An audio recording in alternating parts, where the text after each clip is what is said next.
Hello की भेलो केना छी? निके छिए। नहिरा एभी ना, बाबा धाम से भी ना। की कहबो, किछ कहल न जाय छे हमरा। हेलो हेलो हेलो हेलो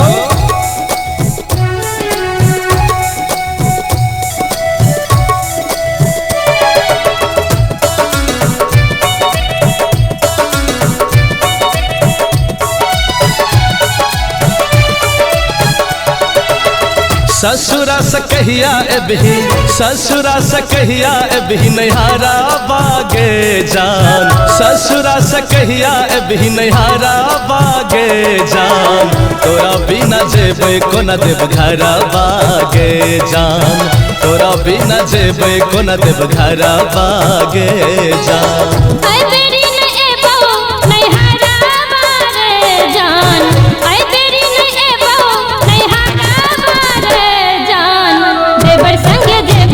देव घरा बारे जान, देवर संग जेबै देव घरा बारे जान।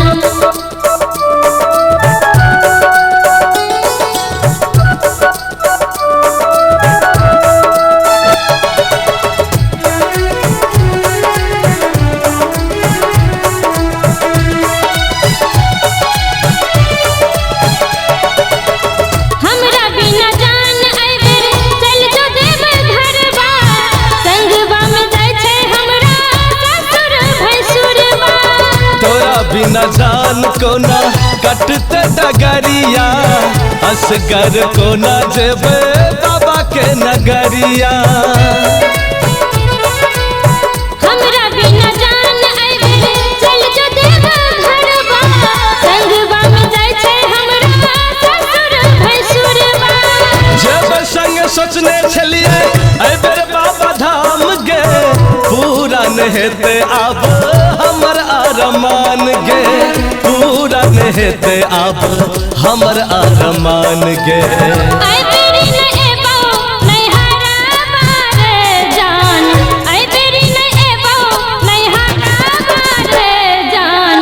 देवर संग जेबै देव घरा बारे जान, देवर संग जेबै देव घरा बारे जान।